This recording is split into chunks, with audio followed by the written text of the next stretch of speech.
Que fera finalement la Fed, la Banque centrale américaine, cette année? Va-t-elle baisser ses taux directeurs, ne pas les toucher ou commencer, pourquoi pas, à les relever alors que l'inflation menace de revenir? Réponse avec vous, Philippe Wechter. Bonjour Philippe. Bonjour David. Content de vous retrouver. Mais absolument. Chef économiste chez Ostrom Asset Management. Si on se réfère aux projections moyennes des gouverneurs de la Fed, si on se réfère aux prévisions des économistes interrogés par Reuters ou aux marchés financiers, aux anticipations des traders, notamment sur les marchés de taux, on n'a pas du tout le même son de cloche aujourd'hui. Mais oui, parce qu'on est dans un environnement un peu complexe, compliqué, avec pas mal de paramètres qui vont évoluer dans le temps. Il y a des paramètres qui sont communs à toutes les banques centrales. Quelle va être la durée de la crise énergétique, avec des conséquences inflationnistes ou pas. Ça dépendra de si la crise s'arrête demain matin ou dans 6 mois. Ça, c'est le premier aspect. Il y a des aspects de gouvernance. À quel moment Jay Powell va partir de la présidence de la Fed, parce que ça n'est pas encore... C'est mai, juin. Normalement, c'est mai. Ouais. Mais on sait que le sénateur Tillis, qui est clé pour valider ou pas l'arrivée du président Kevin Warsh, dit, moi, tant qu'il y a cette problématique d'assignation de la Fed et de Jay Powell par le Department of Justice, je ne vote rien, je n'interviens pas. Donc ça peut durer, parce que la procédure est en appel. Et puis il y a un troisième paramètre, c'est que fera Kevin Warsh quand il sera à la tête de la Fed. Ouais. Ce sont des questions sur les deuxième et troisième points qu'on n'a pas, par exemple, à la Banque centrale européenne. Mais c'est vrai que quand on écoute les économistes, eux, en moyenne, ils voient la Fed ne pas toucher à ses taux jusqu'au mois de septembre, sondage Reuters en moyenne, puis ils voient une baisse d'ici la fin de l'année malgré le conflit au Moyen-Orient. Quelque part, c'est conforme au dot plot, aux prévisions anonymisées des gouverneurs ou des membres de la Fed. Vous croyez à ce scénario, vous? Parce qu'en fait, en gros, les marchés financiers, pour eux, les baisses de taux cette année, mais c'est mort. Ils estiment même à 30% une probabilité de hausse des taux de la Fed Fund. Quel est le scénario? Parce qu'en fait, ce n'est pas du tout la même histoire. Hein. Bah, la Fed considère désormais qu'il y a une baisse de taux cette année. Oui. Donc c'est un mouvement beaucoup plus modéré que ce qui était attendu. Et puis, toute la question, c'est est-ce qu'on a un conflit qui dure? Oui, mais les économistes disent ça. Les économistes disent comme, en gros, la Fed, les marchés, eux, price pas de baisse de taux cette année et à 30% hausse des taux de la Fed en 2027. On ne doit pas exclure des hausses de taux. C'est ça le point aujourd'hui et la nouveauté du système. Qu'on soit en Europe ou aux États-Unis, au regard du marché, on ne peut pas exclure qu'il y ait des hausses de taux pour une raison très simple, c'est que si l'inflation dure, on aura des primes de risque sur les taux longs. On commence à le voir. Les taux longs ont gagné 50 centimes. C'est beaucoup en un mois.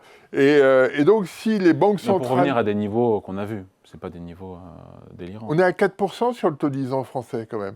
Un peu moins. Bon, 3,95, on est... C'est remonté, je pense que ça s'est rebaissé un petit peu. Donc, on est au-dessus de 3% en Allemagne. Donc, on est sur des niveaux qui sont significatifs. Et donc, si les banques centrales, face à un environnement adverse, restent assez... accommodants et ne perçoivent pas le risque inflationniste, on va avoir une augmentation des primes de risque. Et ça, c'est négatif pour l'économie. Donc les banques centrales, si la crise énergétique dure, si la crise du Moyen-Orient s'installe, eh bien, vont devoir agir un peu différemment pour réduire cette prime de risque et finalement permettre à l'économie de redémarrer plus facilement. On retombe sur quelque chose qui ressemble à ce qu'avait fait la Bundesbank au moment du premier choc pétrolier. Donc vous croyez, il y aura des baisses de taux de la Fed en 2026? Moi, je crois pas. Bon, c'est mort. Et 2027, on peut imaginer? Pas sûr. Ça dépend ça dépend du nouveau président. Alors le nouveau président... Il est favorable à des baisses de taux? Alors, il est très favorable aux baisses de taux quand c'est un républicain qui est à la tête de la Maison-Blanche, et très favorable à une hausse des taux quand c'est un démocrate. Quand il était à la Fed du temps de Bernanke et de la crise financière, il était favorable à des hausses de taux, parce qu'il considérait que l'inflation allait s'accélérer, ce qui n'a pas été le cas du tout. Et donc, il a dans sa poche et dans sa façon de faire l'idée que les taux vont baisser quoi qu'il arrive. Et probablement que la lettre de mission qu'il aura en poche de la part de Donald Trump sera de Bien baisser sûr, mais les est-ce taux qu'il sera d'intérêt. écouté par ses pairs, encore une fois, s'il exige, lui, Kevin Howard, futur patron de la Fed, des baisses de taux? Alors, il y a déjà 3 membres du bureau, du FOMC, du Comité de politique monétaire, qui lui sont Ouais, 3 sur favorables. 12. 3 sur 12. Oui, mais on va dans ce sens-là. L'autre point, c'est que, contrairement à ce qu'on voit à la Banque d'Angleterre, par exemple, le président de la Fed n'est jamais mis en minorité. Donc il y a une situation qui va devoir évoluer et qui va être intéressante à suivre. Et puis l'autre point quand même sur lequel on s'interroge et sur lequel on doit continuer de s'interroger aux États-Unis, quand on regarde la Banque centrale, c'est son indépendance. Cette question est posée, elle n'était pas posée par le passé, elle est posée aujourd'hui, donc ça crée un autre type d'interrogation. Donc, scénario plus probable, au vu de tout ce qu'on s'est dit sur 2026 et 2027, s'agissant de la Fed et de ses taux directeurs? Moi, je pense que la crise risque de durer et qu'on n'échappera pas à des hausses de taux des banques centrales.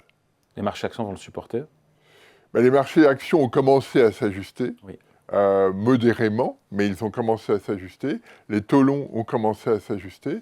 Et on aura forcément un impact sur l'activité, sur l'inflation. Et les banques centrales ne peuvent pas considérer que ce sera un non-événement.